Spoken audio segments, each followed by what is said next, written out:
Hola, muy buenos días y bienvenidos a En Voz de las Víctimas. Este es el segundo capítulo del programa que la Unidad para las Víctimas, la Fundación Forjando Futuros y Teleantioquia tiene para usted, la víctima del conflicto armado. Recuerde que puede llamarnos, comunicarse con nosotros y resolver todas las inquietudes que tenga al respecto de su caso a las líneas telefónicas 232-4604 y la línea nacional 018 51 50 15. Vamos a dar entonces inicio a este programa con Nora Saldarriaga, quien es la subdirectora de la Fundación Forjando Futuros. Bienvenida, Nora, y pues es muy bueno que estemos comenzando este programa con usted para que vea cómo atender a las víctimas del conflicto armado, e igualmente con Jorge Mario Alzate, quien es el director territorial de la Unidad para las Víctimas. Y Jorge Mario, pues este es el segundo capítulo y el segundo programa en el que nos acompaña. Bienvenidos entonces, y comencemos, Jorge Mario, por decir a quiénes beneficia esta ley para las víctimas.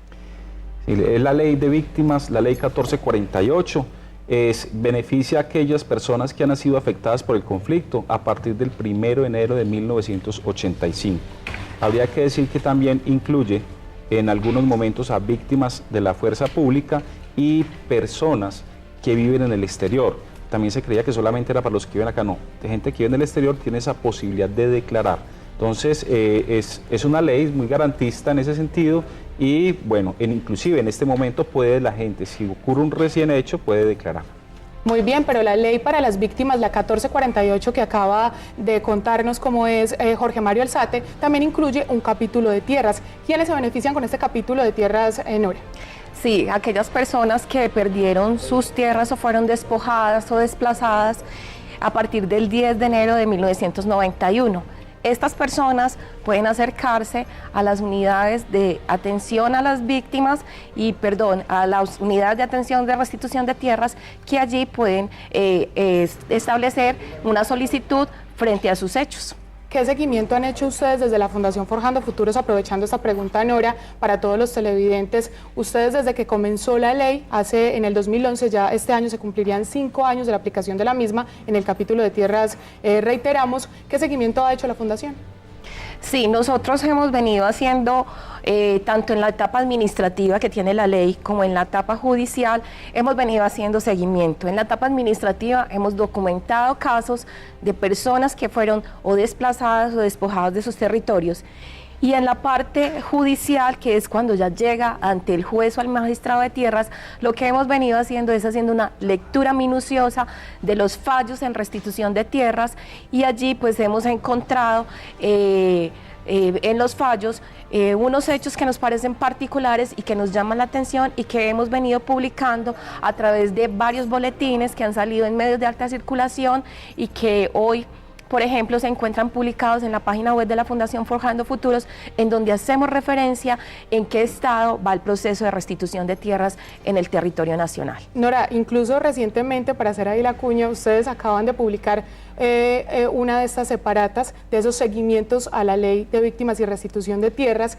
¿Qué es exactamente el objetivo de esta última publicación? Sí, el objetivo de esta última publicación es llamar la atención en el sentido de que si esta es una ley de justicia transicional, es una ley que debería ser para pasar de unos hechos y superar esos hechos, pues tendría que ir la ley de restitución de tierras, en este caso, un poco más acelerada.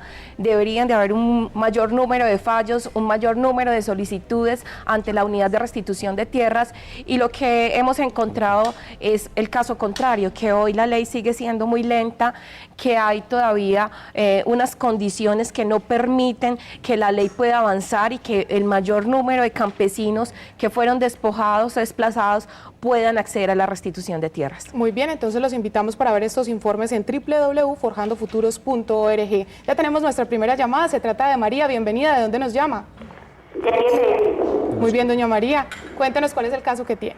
El caso es que cuando yo puse una denuncia en el 2008 de un hijo que me mataron.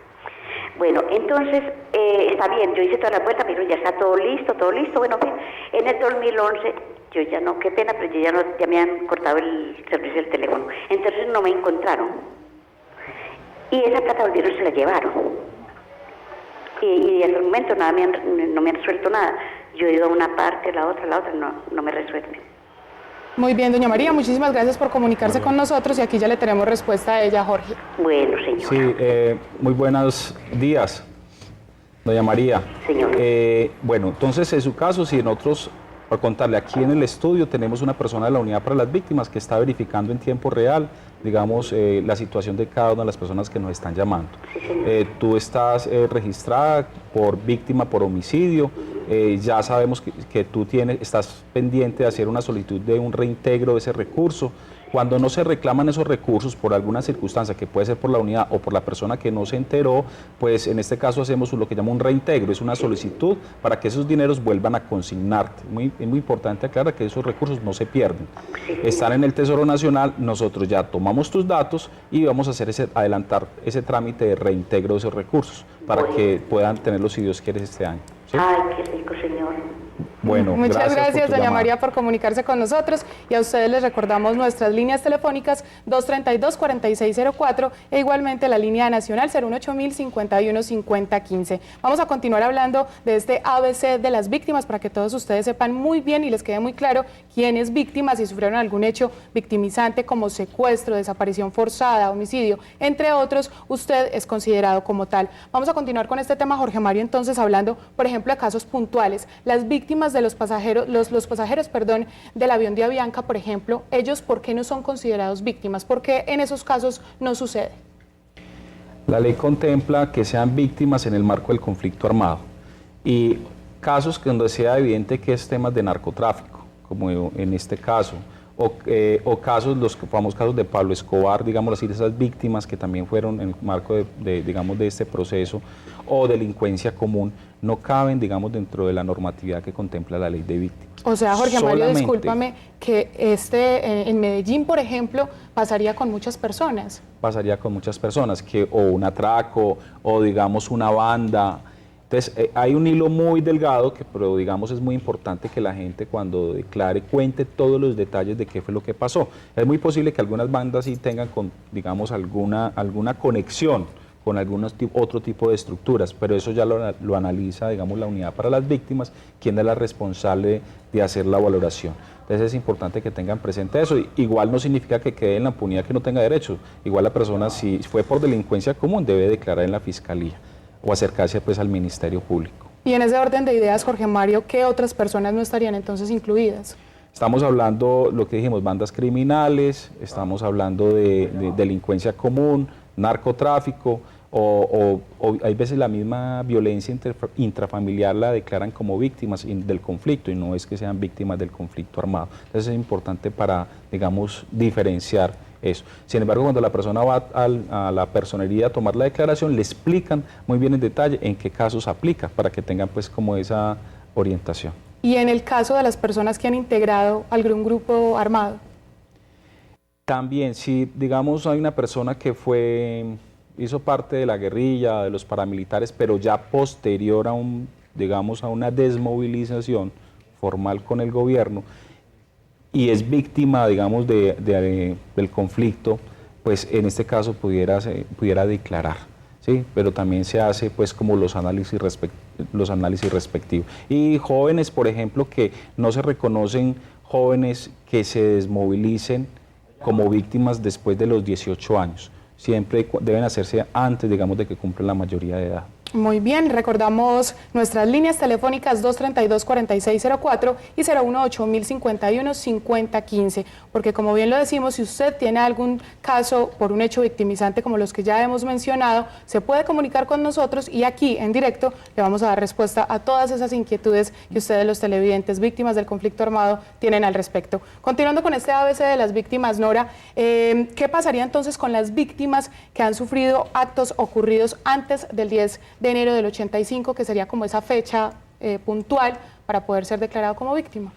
Bueno, estas personas no tienen una reparación o una compensación económica como las que sí están dentro del periodo o las fechas que hemos dicho en este momento. Para las víctimas de restitución de tierras a partir del 10 de enero de 1991 y para las víctimas en general, o sea, de un homicidio, de un secuestro, de abuso sexual, sí, en medio del conflicto a partir de 1985. Pero estas víctimas o estas personas tienen derecho a la verdad Es súper importante porque a las personas siempre les van a preguntar, entonces, ¿qué pasó? ¿Qué fue lo que sucedió? Ellas tienen derecho a la verdad, a una reparación simbólica, que son medidas también de reparación y que están contempladas dentro de la ley, y efectivamente pues a todas las ayudas que pueda brindarles el Estado para que estas personas no se sientan que fueron ahí pues simplemente dejadas por el Estado. Hablemos un poco, Nora, de la reparación simbólica. ¿Qué significa y qué ejemplos podemos darles a las personas que haya, por ejemplo, en Medellín? Sí, la reparación simbólica es una medida en el que se repara un colectivo de personas que fueron afectadas por un hecho. Es muy usual en los casos donde había, por ejemplo, un sindicato de maestros o un sindicato de agricultores, por ejemplo, o una organización social o una junta de acción comunal que fue afectada por un hecho en medio del conflicto, que fueron desplazados, que fueron amenazados o que alguno de sus miembros fueron asesinados. Pues lo que se busca es hacer una reparación simbólica frente al daño que se le causó a esa comunidad, porque esos líderes efectivamente benefician a su comunidad, y lo que se hace en esas circunstancias es que se hace o un monumento o se hace una actividad que ayude a resarcir y a dignificar el nombre de esas personas que fueron afectadas. El ejemplo está pues la masacre de Bojayá, donde se han hecho diferentes actos simbólicos donde a la comunidad se le ha reparado simbólicamente por ese daño que se les causó. Ahí está entonces muy claro este ejemplo de reparación simbólica que nos da Nora. Ya tenemos nueva llamada. Marina, bienvenida. ¿De dónde nos llama? Me llamo acá de San Jerónimo. Desde San Jerónimo. Cuéntanos cuál es el caso. Buenos días, muy buenos programas, los felicito. Muchas gracias y gracias por comunicarse con nosotros, Marina. Cuéntenos. Mire, lo que pasa es que yo soy desplazada de Medellín. Yo aquí vivo en San Jerónimo, vivo en un ranchito de Tabla, y resulta que yo esperando que me llegaran que los hijos humanitarios, nada, que me llamaban. Me fui para la Guau, 2 días amanecí por ahí porque me quedé retirado y dejé hasta los niños cargados de una señora. Cuando me dice que ya que me han pagado, yo no iba al banco en ningún momento a reclamar nada, que en diciembre me llegaron 640.000 pesos. Entonces me dice que me dirija hacia el banco, el señor del banco de San Jerónimo me dice, el banco agrario, que son muchas las personas que le entrega giro para poder ayudar en el sistema. Yo me respondió, dije, es que la forma, entonces ella me dio un orden asesor y el número de acá, entonces me mandaron para la fiscalía, y esta era hora que la plata no aparece, aquí en el banco de San Jerónimo no hay sistema, entonces la plata es la colapsada, y yo estoy en un rancho prestado, tengo que entregarlo. Me dirían a dónde tengo que ir, porque es que no sé, voy allá y dicen que no me han, algo que me está haciendo, no me asignan, no. Muy bien, doña Marina, muchas gracias. Se iba como cortando un poco la comunicación al final, pero Jorge Mario ya le tiene respuesta a ella. Bueno, doña Marina, gracias por su llamada. Nos alegra mucho que en voz de las víctimas nos estén llamando de todos los municipios de Antioquia. Saludos a todas las víctimas allá en el municipio de San Jerónimo, toda su gente. Respecto a tu caso, bueno, el tema de las ayudas humanitarias, normalmente la unidad lo gira a través de un corresponsal, en este caso Banco Agrario, en la mayoría de municipios hay Banco Agrario. También donde la unidad no tiene centros de atención, como es en el caso de Medellín, existen las oficinas de los enlaces municipales o la personería. Entonces también para que ustedes sepan esa información de los giros y pagos, les llega directamente al enlace municipal, quien contacta a las personas para que se puedan acercar al banco. También hay que tener mucha precaución, digamos, con esa información. Ha ocurrido algunos casos que suplantan la gente para el cobro, etcétera. Por eso es muy riguroso en el momento de cobrar con el documento de identidad. Nosotros vamos a revisar tu caso, te vamos a contactar para informarte puntualmente del monto de tus recursos y si están colocados en este momento o no en el banco. Esa es como la orientación pues general que les damos frente a estos casos. Gracias, Jorge. Tenemos nueva llamada. María, bienvenida. ¿De dónde nos llama? María. Bueno, más adelante entonces recibimos la llamada de María. Les recordamos de nuevo nuestras líneas telefónicas 232-4604 y 018-051-5015 para que usted pueda resolver, así como lo han hecho otras personas. María, sí, bienvenida, buenos días. Buenos días. Cuéntenos su caso. Es tan amable para hablar con el abogado para ver si me puede colaborar en un caso que tengo, yo soy desplazada del Bagre. Sí. Entonces, quiero saber si a mí me pueden brindar ayuda sobre mi casa, ya que fui desplazada de allá y dejé al que era mi marido viviendo en ella, pero él me la vendió y yo no me daba de cuenta porque él me decía que la tenía arrendada. Entonces él ya se murió y yo estoy desplazada porque a mí me mataron también un niño aquí, también tengo una víctima que es un niño que mataron aquí en el barrio Castilla y desplazada del Bagre, entonces necesito saber si el abogado me puede asesorar cómo pudiera yo como reclamar esa casita, eso ya tiene como 9 años. Muy bien, doña María, muchas gracias por comunicarse con nosotros. Escuchamos entonces, Nora, que María tiene 2 casos y que además le podemos decir que las asesorías, si bien aquí les estamos dando respuesta a ese caso puntual que aparece como registro único de víctimas, también se les da asesoría en la Fundación Forjando Futuros, Nora.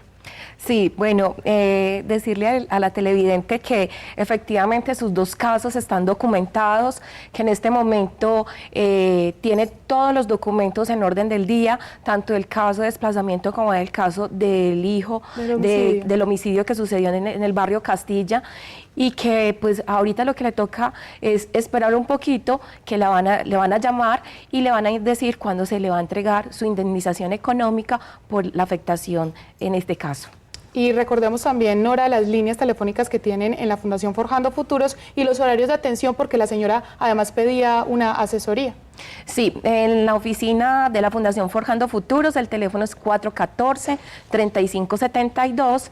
Allí se puede comunicar con los abogados que están desde las 8 de la mañana hasta las 12 del día y desde las 2 de la tarde hasta las 5 de la tarde para atender las inquietudes puntuales que ustedes tengan. Es importante recordarles que allí nosotros no tenemos el sistema de información que nos facilita la unidad de víctimas, sí, donde tenemos a todas las personas, porque acá pues en televisión está una persona de la unidad que nos brinda esa información. En la fundación no lo tenemos, pero sí les podemos ayudar en el caso de hacer un derecho de petición, una tutela o darle alguna asesoría frente al tema específico que tienen las personas que han sufrido estos hechos violentos. Es muy importante esa aclaración que hace Nora Saldarriaga, porque en esta Fundación Forjando Futuros, 414-3572, que es el número de allí, solamente se dan estas asesorías de manera gratuita y no hacen parte del Estado, como sí lo es la unidad de Jorge, donde también recordemos las líneas y los puntos donde se pueden dirigir.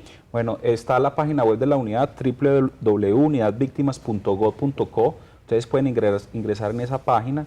Allí también hay un chat, digamos, donde se puede recibir, digamos, orientaciones mediante videollamada o por chat en línea, en tiempo real. Lo otro también hay que decir que está la línea 018.000 91 11 19. Ahí también ustedes pueden comunicarse. Y en el municipio de Medellín hay 3 puntos de atención, en Palermo, Belencito, Cauces. En Bello también tenemos punto de atención, en Itagüí, y como lo mencioné, están las oficinas de los enlaces municipales en los municipios, que pueden brindar, digamos, una primera atención. Hay que recordar que los trámites ante la unidad y en temas de víctimas y las entidades que le brindan son totalmente gratuitos y que no tienen por qué ser, digamos, cobrarles en ese sentido. Entonces, esos son, Ana María, digamos, como los puntos de atención. También se pueden dirigir mediante una carta, una comunicación escrita a la unidad para las víctimas. Muy bien, Jorge Mario, este sábado fue 9 de abril y ese día se conmemora el Día Internacional de las Víctimas. ¿Qué se hizo aquí en el departamento de Antioquia desde la unidad? ¿Qué fue lo que sucedió? ¿Qué actividades se hicieron? Así, por ley, la ley 1448, está el Día de la Solidaridad y Memoria de las Víctimas del Conflicto Armado, y es el 9 de abril. Todos los años, digamos, ese día, precisamente el presidente de la República tuvo con la Mesa Nacional de Víctimas un evento, digamos, conmemorativo, también hubo una sesión en el Congreso de la República, y en todos los municipios de Antioquia hubo una actividad especial ese día. Es una medida de satisfacción, digamos, porque restituye, digamos, esa dignidad de las víctimas. Es muy importante para las víctimas conmemorar este día, sobre todo en aras de que el país sepa qué fue lo que pasó y haya un mensaje también de que no vuelva a pasar. Por supuesto. Hubo varios eventos centrales, en Medellín un evento central muy importante, estuvimos el 8 de abril con el Consejo y con la Asamblea de Medellín, un evento muy importante también en Nariño, Antioquia. Estuvimos en el lanzamiento, digamos, de un proyecto de una vía que se llama Renacer, que es en límites entre Caldas y Antioquia, sector Puente Linda, más de 3.000 personas también congregadas. Y en todos los municipios hemos recibido a través de los enlaces municipales y las mismas víctimas reportes, digamos, de sus actividades. Lo importante es que estas actividades se sigan realizando, no solamente el 9 de abril, Jorge, sino siempre para estar acompañando a las víctimas del conflicto armado colombiano, que son más de 7 millones. 232-4604, 018-051-5015, esas son las líneas a las cuales ustedes se pueden comunicar con nosotros aquí en Voz de las Víctimas y poder pues aclarar así todas las dudas que tengan al respecto de sus casos. Continuamos entonces con este tema de hoy, que es el ABC de las víctimas, hablando de la Ley 1448 de 2011, tanto en el capítulo de víctimas como en el capítulo de tierras. ¿Y qué vigencia tendría entonces, Nora, esta ley 1448 en el capítulo de víctimas? Sí, la ley tiene una vigencia de 10 años hasta el 2021, y entonces en este lapso de tiempo, desde que fue sancionada la ley, o sea, desde que fue expedida por el Congreso de la República y sancionada por el Presidente de la República el 10 de junio de 2011 hasta el 2021, tiene vigencia la ley. En ese lapso de tiempo, los hechos que han ocurrido en este tiempo pueden ser declarados por las víctimas, y recordemos que tiene que ser en el marco del conflicto armado, como decíamos anteriormente. ¿Que fue la riña callejera en mi barrio? No. ¿Que fue a raíz de procesos de narcotráfico que aquí se veía mucho en la ciudad de Medellín y en el departamento de Antioquia? No. ¿Qué significa en marco de la violencia o del conflicto armado? Que había en los territorios enfrentamientos entre la guerrilla y los paramilitares, sí, entre los paramilitares y el ejército, entre el ejército y la guerrilla, y en medio de esa situación, pues las familias o las personas que estaban en esos territorios fueron afectadas. Por eso es importante que la gente conozca estas situaciones, que conozca qué es lo que dice la ley, porque nos encontramos que muchas personas nos llaman a la fundación y llaman a la unidad de víctimas o a la unidad de restitución de tierras solicitando que sean indemnizadas, pero los hechos que ellos declaran o los hechos que les sucedieron pues no tienen nada que ver con el conflicto armado, y las personas quedan muy decepcionadas y aburriditas, pero nosotros tenemos que ser muy claros en este sentido y decirles que es en el marco del conflicto armado colombiano. Bueno, y en medio de esta vigencia y de todo lo que nos ha explicado Nora, entonces, ¿qué se podría decir en qué consiste la reparación? La reparación de las víctimas, en este caso puntual, Jorge Mario. Estamos hablando de la vigencia de la ley de víctimas, son 10 años, ya vamos a entrar al quinto, sexto año próximamente. ¿Y la reparación cómo sería entonces? Bueno, y la reparación, digamos, es gradual y progresiva, hay que decirlo también, ¿no? Sabemos, tenemos en Colombia un universo de 7 millones de víctimas, todos quieren que sean indemnizadas ya. Y en Antioquia 1.700.000 aproximadamente. Exactamente. 700.000. Entonces, lo que se ha establecido, digamos, son unos criterios de priorización de casos. Obviamente, pues hay que atender a todos. Siempre es muy importante entender los casos más antiguos, digamos, la gente que lleva más tiempo esperando, claro, los adultos mayores, mujeres, en fin, tenemos unos criterios establecidos para ellos. Solamente pedimos un poco de paciencia. Obviamente, la indemnización no es un asunto, digamos, de ayuda humanitaria, que si no se entrega ya, pues la persona no podría, digamos, sobrevivir. Entonces, en ese sentido, un poco de paciencia. Igual estamos avanzando muy fuerte en ese sentido. Muy bien, tenemos llamada de Belarmina. Bienvenida. ¿De dónde nos llama? De acá, de Robledo. Muchas gracias por comunicarse con nosotros, Belarmina. ¿Y cuál es el caso que tiene? Cuéntanos. El caso en este momento es que yo fui desplazada en el 95. Sí. Yo me desplacé de mi pueblo el 28 de marzo del 95 y declaré el día 28 de agosto del 2010. ¿Por qué declaré tan tarde? Porque pues nadie me había asesorado hasta que hubo quien me asesorara y lo hice. Pero ahora en este momento la inquietud es que pues yo no vivo con mi esposo, pero él fue el del mayor desplazamiento. Entonces yo quisiera pedir una asesoría y para ver si hablo con él, porque es que yo creo que él como persona humana tenga derecho a todas sus ayudas como persona desplazada. Por supuesto. Belarmina, muchas gracias por comunicarse con nosotros. Les recordamos a todos nuestros televidentes las líneas telefónicas 232-4604 y 018-051-5015. Vamos a darle entonces, Jorge Mario, respuesta a esta televidente. Bueno, Belarmina, pues según en el marco de la ley de víctimas, tú tendrías derecho para declarar, ¿cierto? O sea, el evento fue, si me recuerdo, fue en el 85. ¿cierto? Entonces tú puedes declarar a partir del 1 de enero, hechos ocurridos a partir del 1 de enero de 1985, puedes declarar, te acercas al Ministerio Público, en este caso la Personería o la Defensoría del Pueblo o la Procuraduría, que son oficinas que encuentras aquí fácilmente en Medellín, y pues no importa que haya sido allá hace tiempo. Muy bien, muchas personas, una de las preguntas frecuentes, Nora, por ejemplo, es, a mí me van a indemnizar, voy a recibir un dinero, pero aproximadamente ¿cuánto es? Si bien esto no es lo más importante después de un hecho victimizante, pues es una forma también de ayudar a las víctimas. ¿Cuánto estarían recibiendo aproximadamente? Sí, Ana, muy importante esta pregunta porque a veces nos da como vergüenza decir que es que vamos a recibir un recurso económico y como tú lo dices, pues la vida de un ser humano no la compensa nada, pero pues la ley trae dentro de estos temas de compensación y de poder reparar integralmente a las víctimas, pues trae una indemnización económica. Esto está tipificado, o sea, cada delito tiene unos montos en específicos, en este caso los que sufrieron homicidio, una incapacidad total o los que fueron desaparecidos forzosamente tienen una compensación económica que va hasta 40 salarios mínimos legales vigentes.